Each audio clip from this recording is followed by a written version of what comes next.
Standard मतलब जब आपका मोस्टली क्वेश्चन होता है कि हम जब फील्ड के अंदर काम करेंगे तो हम कौन से स्टैंडर्ड्स को यूज़ करेंगे और हमने कौन सा काम करना होता है। अब इसके अंदर मोस्टली जो भी वहाँ पे कंपनी के ऊपर डिपेंड कर रहा होता है कि कंपनी कौन से लेवल के ऊपर काम कर रही है।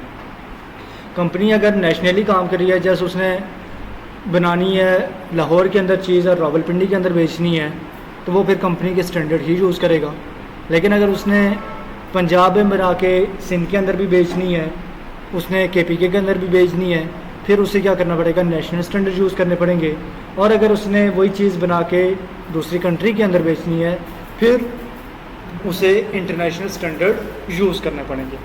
अब इसके अंदर जो स्टैंडर्ड्स के अंदर जो डिफरेंस आता है, जो आपके लाइन स्टैंडर्ड्स आ जाते हैं या आपके कंपनी के स्टैंडर्ड्स आते हैं, तो कंपनी के स्टैंडर्ड जो मोस्टली टेक्नीशियंस या वर्कर्स वगैरह जो होते हैं, जो ऑपरेशन वगैरह परफॉर्म कर रहे होते हैं, वो उसके अंदर यूज़ कर रहे होते हैं। नेशनल स्टैंडर्ड जो कि नेशनल लेवल के ऊपर फॉलो किए जाते हैं और इंटरनेशनल जो कि इंटरनेशनल लेवल के ऊपर फॉलो किए जाते हैं। अब इंटरनेशनल लेवल के ऊपर जो स्टैंडर्ड्स बनाए जाते हैं उसके अंदर मल्टीपल कंट्रीज़ को कंसिडर किया जाता है। अब उसके अंदर जस्ट ये नहीं देखा जाएगा कि अमेरिका स्टैंडर्ड बना रहा है तो वो अमेरिका के अंदर की कंडीशंस क्या हैं। वो स्टैंडर्ड्स बनाते वक्त UK को भी देखेगा, वो स्टैंडर्ड बनाते वक्त फ्रांस को भी देखेगा, वो एशिया की कंट्रीज़ को भी देखेगा, वो साउथ एशिया को भी देखेगा, तमाम कंट्रीज़ को क्या करेगा, कंसीडर करेगा। उसके बाद वो स्टैंडर्ड को वहाँ पे तैयार करेगा, फाइनलाइज करेगा। नेशनल स्टैंडर्ड के अंदर कंट्री के जो मेन एरियाज़ हैं, जो डिवीजन्स हैं, जितना उसको डिवाइड किया गया है, उन तमाम एरियाज़ को देखा जाता है। वहाँ पे जो डिमांड क्या है, वहाँ पे प्रोडक्ट की रिक्वायरमेंट क्या है, कैसा प्रोडक्ट वहाँ पे होना चाहिए, उसके अकॉर्डिंग फिर नेशनल स्टैंडर्ड तैयार किए जाते हैं। और कंपनी स्टैंडर्ड कंपनी जो करती है, उसने जो अपने ऑब्जेक्टिव्स वगैरह डिसाइड करने होते हैं, क्या काम करना है क्या नहीं करना, उसके लिए वो जो स्टैंडर्ड्स तैयार करती है उन्हें हम कंपनी स्टैंडर्ड्स का नाम देते हैं। तो स्टैंडर्ड्स के अंदर हमारे पास एक स्टैंडर्ड्स आ रहे हैं, line standards. The Imperial Standard Yard, first set up in 1985 in England, made of 1x1 section of bronze bar 38 long.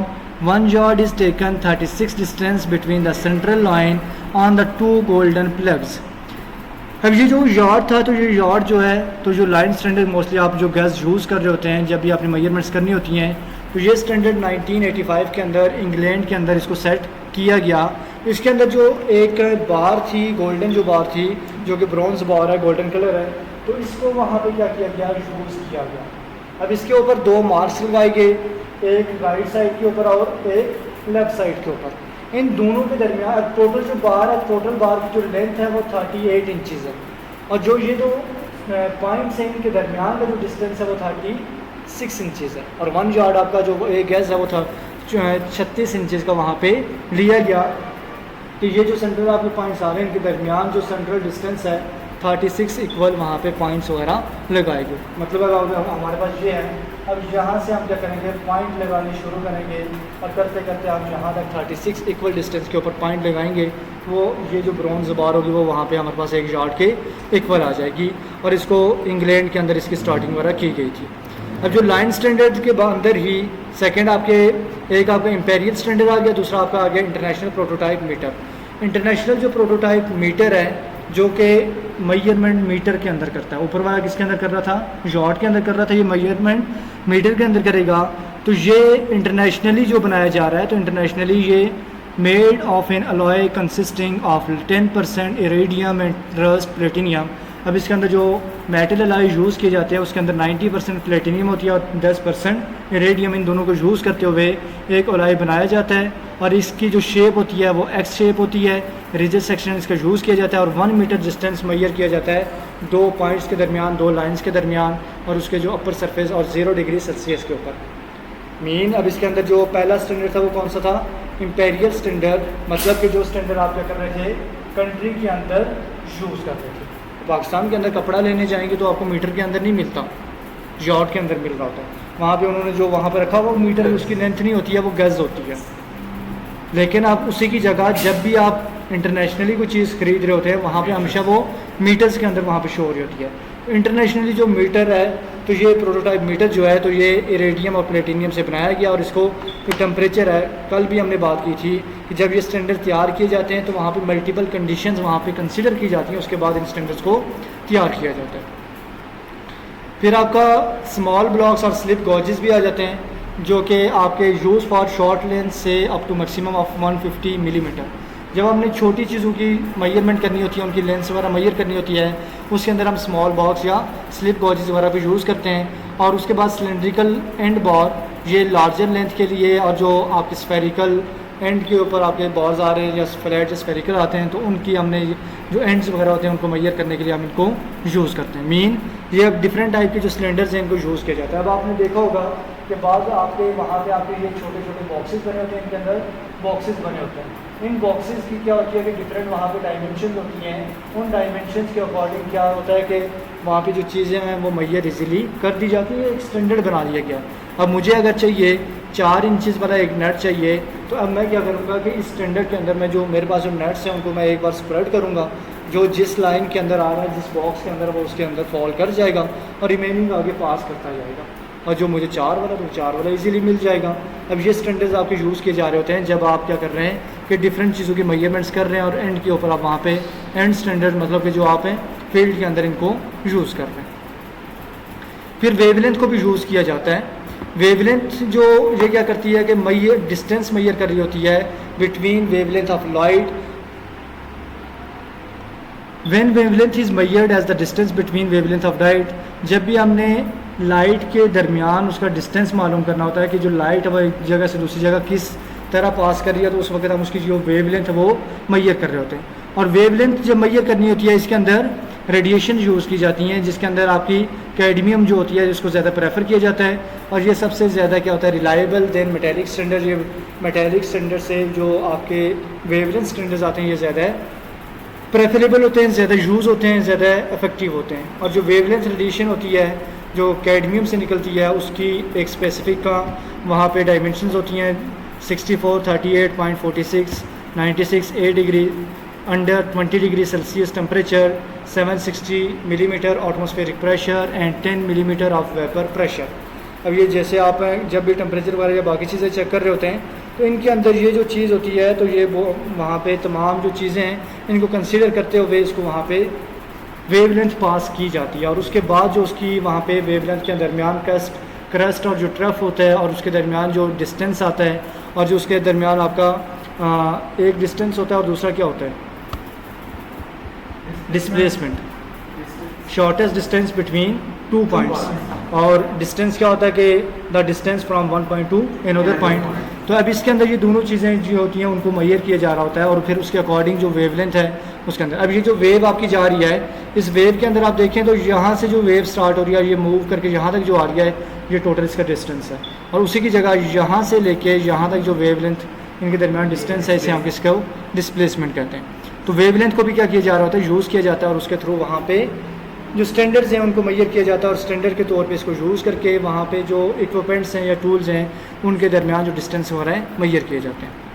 अब ये मोस्टली हम पढ़ रहे हैं मैकेनिकल, तो मैकेनिकल के अंदर तमाम आपकी जो चीज़ें हैं वो कौन सी हैं, मशीन्स वगैरह ही आ रही हैं। उनके अंदर करंट वगैरह जो होता है तो वो पास हो रहा होता है, और उसके अंदर फिर हम वेवलेंथ को एज आ स्टैंडर्ड यूज़ कर रहे होते हैं जब हमें उसकी मेजरमेंट करनी होती है, उसकी चेकिंग करनी होती है।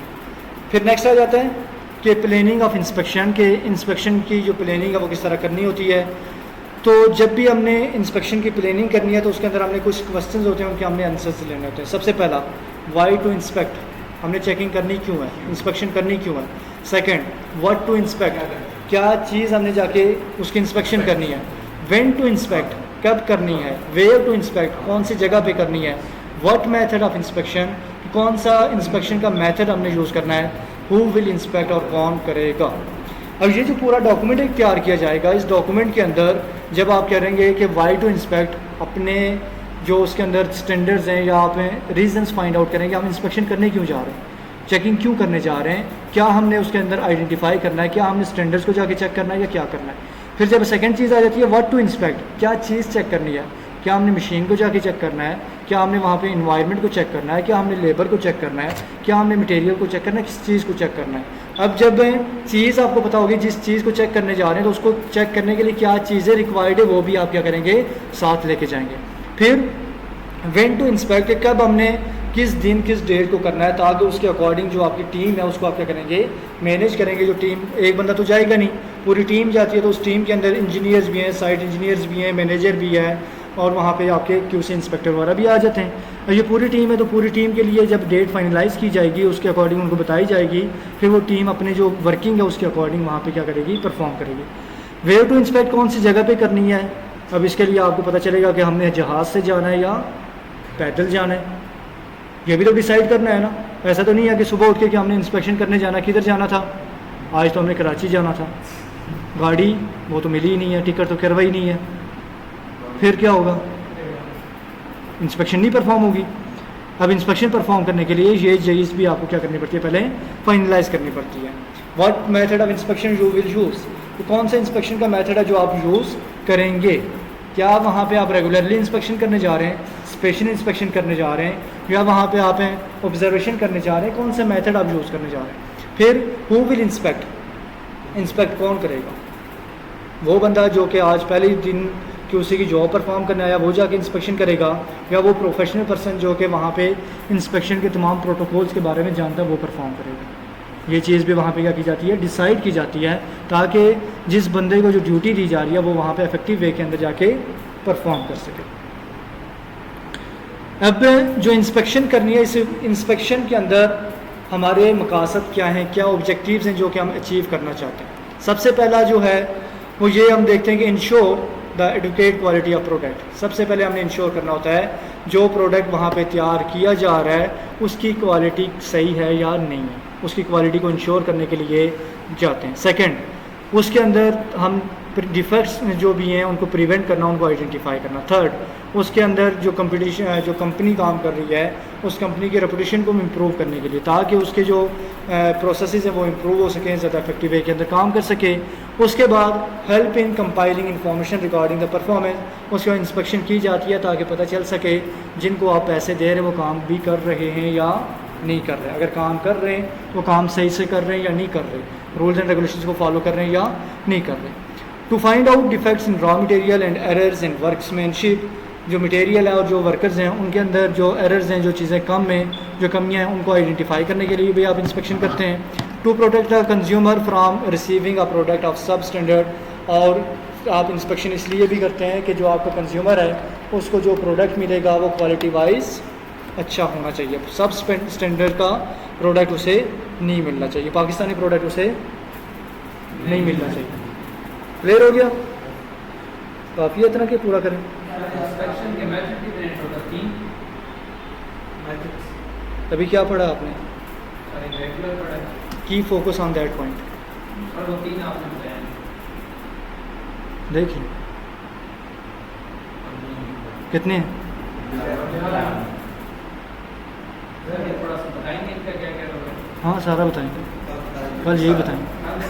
अभी मैंने पूछा ना कि आगे कर लें कि नहीं, आपने बोला कि बस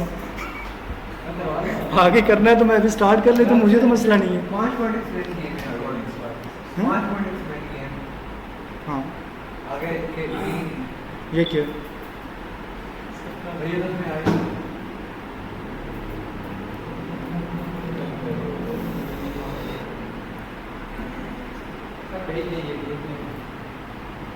पर्सनल में भेजो।